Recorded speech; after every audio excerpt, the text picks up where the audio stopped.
Good morning to all of you. आज की कक्षा में आपका स्वागत है। आज हम हमारे कृषि के पाठ को हमारे नेक्स्ट पॉइंट मुख्य फसल से आगे बढ़ाएंगे। अब हम यहाँ बात करेंगे जो भारत है हमारा, क्योंकि अभी हमने पिछली कक्षा के अंदर खेती के बारे में पढ़ा कि खेती किसे कहते हैं, ये कितने प्रकार की होती है।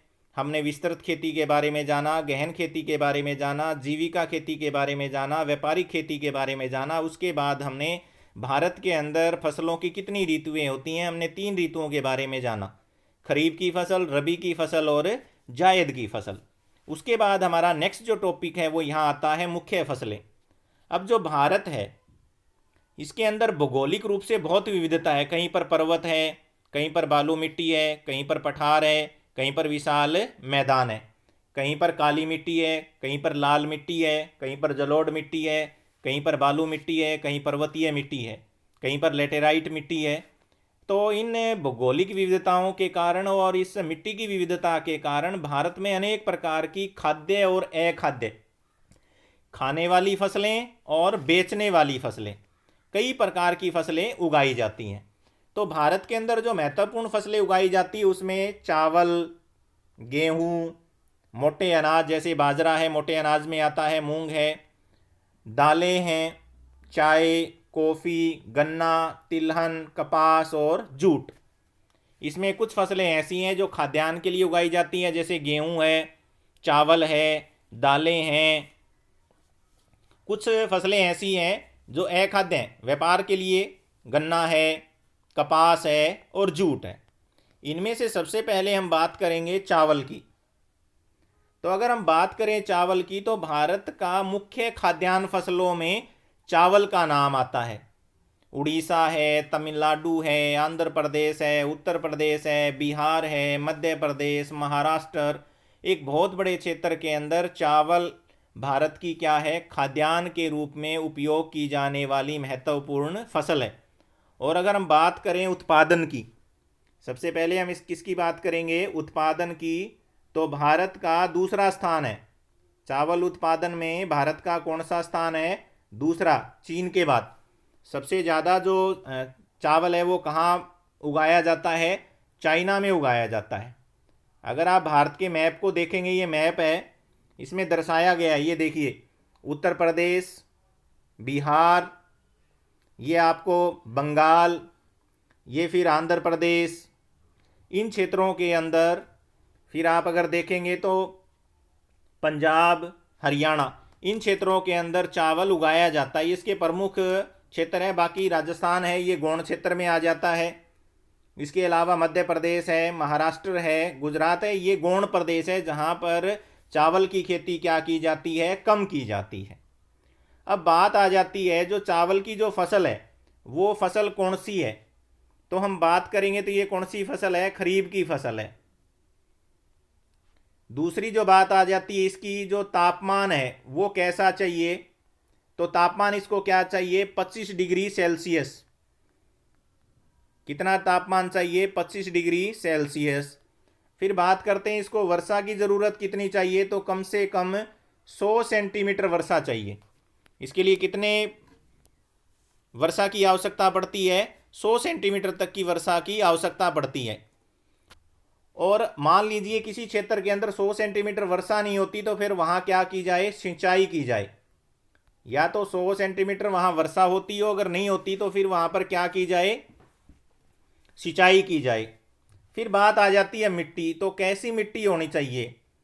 एक तो इसके लिए जो जलोढ़ मिट्टी है वो बहुत अच्छी है, जलोढ़ मिट्टी हो या फिर क्या हो, दोमट मिट्टी हो। काली मिट्टी के अंदर भी चावल की पैदा बहुत अच्छी ली जा सकती है। तो भारत के अंदर जो उत्तर पूर्वी जो भारत का मैदान है, उत्तर प्रदेश और बिहार जिसके अंदर आता है, बाकी जो तटीय क्षेत्र हैं जिसके अंदर आंध्र प्रदेश है, उड़ीसा है, उन क्षेत्रों के अंदर इसको बहुत ज़्यादा उगाया जाता है। और जिन क्षेत्रों में वर्षा कम होती है, अगर वहाँ पर नहरें हों और नलकूप हों तो वहाँ पर भी खेती इसकी की जा सकती है। तो वो कौन से क्षेत्र है, हरियाणा, पंजाब और राजस्थान। ये तो था भारत के अंदर चावल का उत्पादन। अब दूसरी जो हमारी फसल आती है महत्वपूर्ण खाद्यान्न, वो कौन सी है, गेहूं। अब इसी तरीके से गेहूं को बोने के लिए हमें किस मिट्टी की आवश्यकता पड़ती है? सबसे पहले हम बात करते हैं मिट्टी की। तो कौन सी मिट्टी चाहिए? दोमट और जलोढ़। इस मिट्टी में बहुत अच्छी होती है। फिर हम इसकी बात करें तापमान की, तो तापमान में इसके लिए बोते समय तो मौसम क्या होना चाहिए? ठंडा।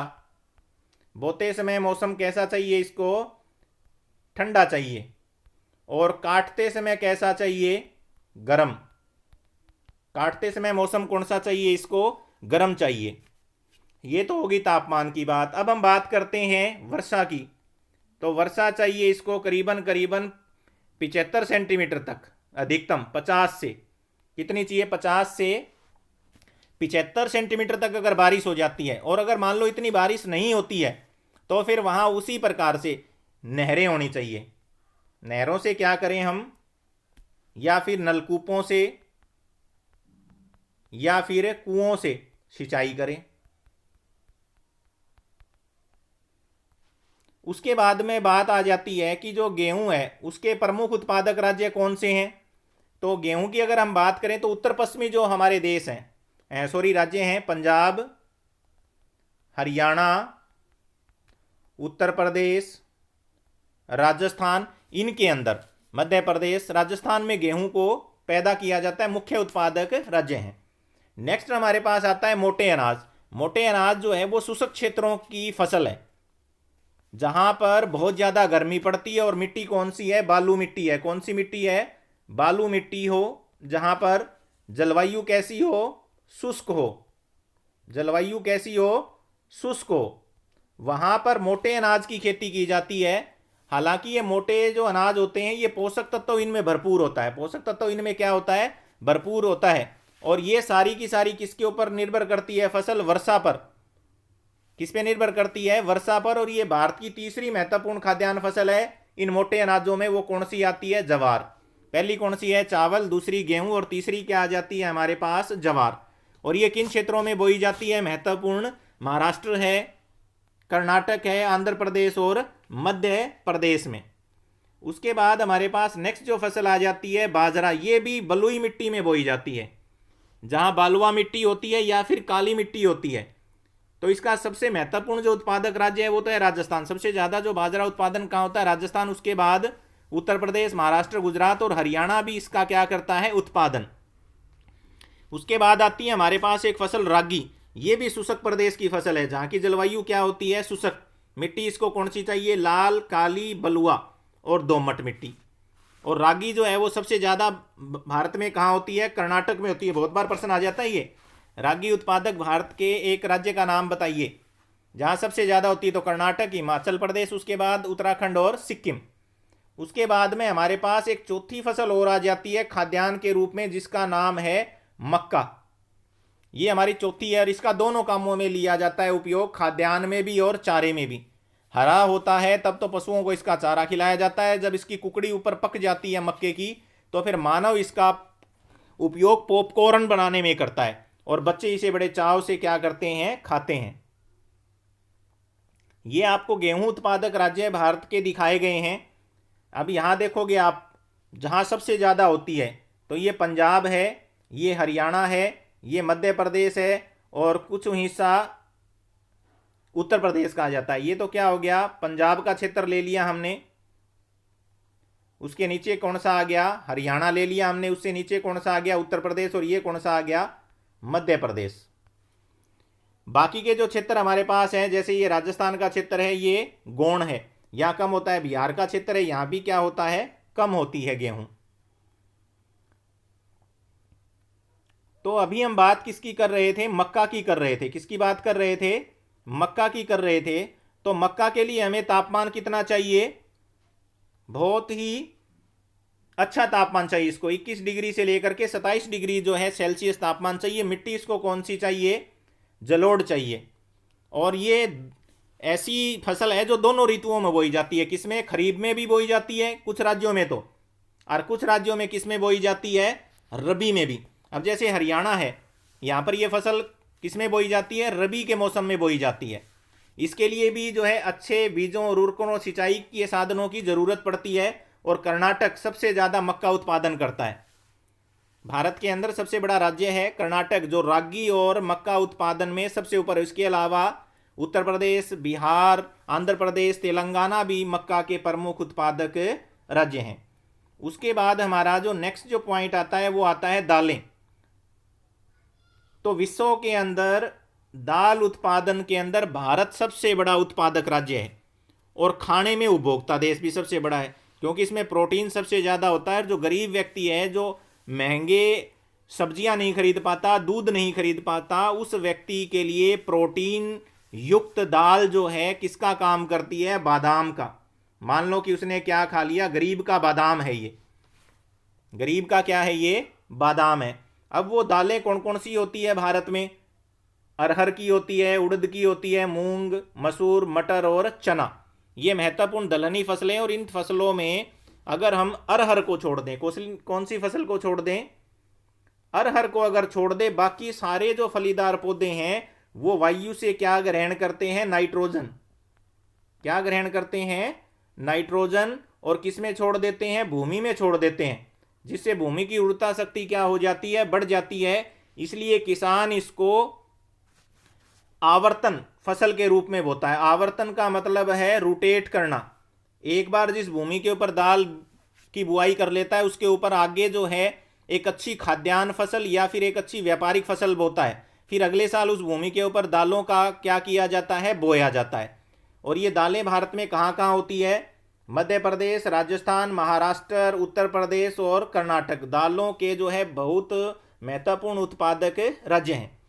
उसके बाद खाद्यान्न जो फसलें थी, गेहूं, चावल, जवार, मक्का और दालें। इसके बाद में हमारे पास दूसरी फसलें आती हैं जिनको क्या बोला जाता है? अन्य खाद्य फसलें। इनको खाया जा सकता है या ये ऐसी फसलें भी जिनको हम खाते भी नहीं हैं। तो उसके अंदर सबसे पहली हमारी जो फसल है, रोपण फसल है, वो है गन्ना। तो ये किस जलवायु का पौधा है? इसको बहुत आसानी से हम करेंगे। ये देखिए, कौन सी जलवायु चाहिए इसको? उष्ण और उपोष्ण।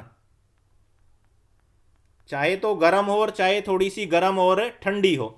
तापमान की बात करेंगे फिर हम इसकी, किसको तापमान कितना चाहिए? कितना चाहिए? 21 डिग्री से लेकर के 27 डिग्री क्या चाहिए? सेल्सियस तापमान चाहिए।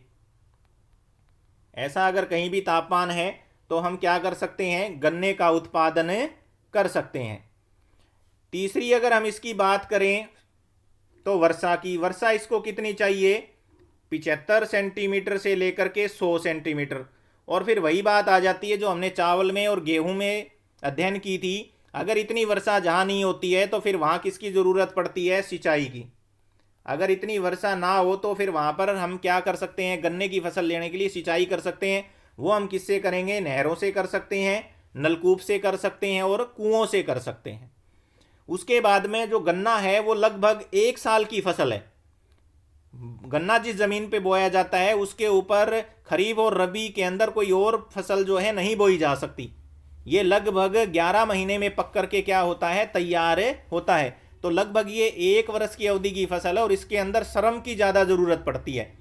बुआई से लेकर के कटाई तक इसमें शारीरिक श्रम की बहुत ज़्यादा ज़रूरत पड़ती है। और ब्राज़ील के बाद भारत गन्ना उत्पादन में दूसरा सबसे बड़ा देश है। फिर हम इससे कौन कौन सी चीज़ें बनाते हैं? चीनी बनाते हैं इससे। क्या बनाते हैं हम इससे? चीनी। गुड़ बनाते हैं इससे। और खांड सारी भी बनाते हैं, खांड जिसे हम कहते हैं। और सबसे बड़ा उत्पादक इसका राज्य है। फिर हम बात करते हैं उत्पादक राज्यों की। किसकी बात करेंगे हम? उत्पादक राज्यों की। तो उत्तर प्रदेश, कौन सा प्रदेश है? उत्तर प्रदेश। उसके बाद में बिहार है, हरियाणा है, कर्नाटक है और महाराष्ट्र। सबसे ज़्यादा जो चीनी मिलें हैं वो कहाँ पर है? महाराष्ट्र में। ये प्रश्न आ जाता है कई बार, भारत के किस राज्य में सबसे ज़्यादा चीनी की मिलें हैं? तो कहाँ पर है? महाराष्ट्र के अंदर है। उसके बाद में हमारे पास हमारा जो नेक्स्ट जो पॉइंट आ जाता है वो आ जाता है तिलहन, यानी कि वो फसलें जिनसे हम क्या निकालते हैं? तेल निकालते हैं। क्या निकालते हैं? तेल। तो आप मेरे को ये बताइए, आप कौन कौन सी ऐसी फसलों के बारे में जानते हैं बेटा जिनसे तेल निकाला जाता है? शाबाश, कोई बताएगा मुझे? वेरी गुड, शाबाश। सरसों। हाँ भाई, किसी दूसरी का बताओ बेटा। वेरी गुड, मूंगफली। और बताओ बेटा, शाबाश, वेरी गुड। नारियल, वेरी गुड वेरी गुड, बहुत अच्छे। उसके अलावा बताइए बेटा, शाबाश। तिल, वेरी गुड, बहुत अच्छे, बच्चों ने बहुत अच्छी मेहनत की है। और बताओ बेटा, इसके अलावा कोई और बता सकते हो? शाबाश, वेरी गुड, सूरजमुखी। ये मैंने यहां पर बच्चों से पूछ के फसलें लिखी हैं 5: सरसों, मूंगफली, नारियल, तेल और सूरजमुखी। ये सभी की सभी तेल निकालने में काम आती है, तेल उत्पादक फसलें हैं ये। इसके अलावा भी हम अरंडी से तेल निकाल सकते हैं, बिनोले से तेल निकाल सकते हैं, सोयाबीन से भी हम क्या कर सकते हैं, तेल निकाल सकते हैं। तो 2 अगर हम इसमें ये और जोड़ लें, अरंडी, सोयाबीन और एक और बिनोला, तो कितनी हो जाती है? 8। और ये सारी की सारी भारत में बोई जाती हैं। क्या बोई जाती हैं? सारी भारत में। और अगर हम चाइना के बाद की बात करें तो भारत तिलहन के उत्पादन में दूसरा विश्व का सबसे बड़ा देश है। अब बात आती है ये तेल कहाँ काम आता है। तो एक तो आता है खाद्यान्न में। किसमें काम आता है? खाना बनाने के अंदर हम इसका उपयोग करते हैं। उसके अलावा साबुन बनाने में इसका इस्तेमाल किया जाता है। प्रसाधन, जो हम क्रीम लगाते हैं, चेहरे के ऊपर लगाते हैं, बॉडी लोशन शरीर के ऊपर लगाते हैं, इनके अंदर भी इसका उपयोग किया जाता है। और तिलहन के उत्पादन में जो सबसे ज़्यादा तेल का इस्तेमाल किया जाता है वो मूंगफली के तेल का किया जाता है। किसके तेल का इस्तेमाल किया जाता है? मूंगफली का तेल भारत में सबसे ज़्यादा खाया जाने वाला तेल है। सबसे ज़्यादा टोटल जो भारत के अंदर जो तिलहन का जो उत्पादन होता है उसमें से 50%, आधा उत्पादन किसका होता है? मूंगफली का होता है। किसका होता है? मूंगफली का होता है। और मूंगफली का जो उत्पादक राज्य है वो कौन सा है? गुजरात। भारत में सबसे ज़्यादा जो मूंगफली होती है वो कहाँ पर होती है? गुजरात में होती है। इसके अलावा मूंगफली राजस्थान और आंध्र प्रदेश में भी होती है। इसके अलावा एक और भी हमारे पास तिलहन की जो फसल है वो है अलसी। अलसी और सरसों, ये कौन सी फसलें हैं? रबी की हैं। और तिल एक ऐसी फसल है जो उत्तर भारत में तो किसकी है? खरीफ की। तिल खरीफ की फसल कहां है? उत्तर भारत में। और ये रबी की फसल कहां है? साउथ में, दक्षिण भारत में।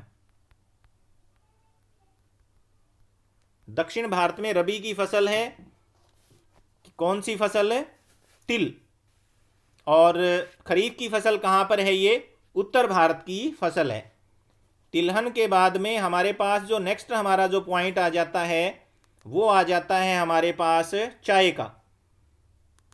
इसके अलावा किसकी खेती हम करते हैं? चाय की जो खेती होती है वो किन क्षेत्रों के अंदर की जाती है, इसके बारे में हम हमारा आगे की कक्षा में अध्ययन करेंगे।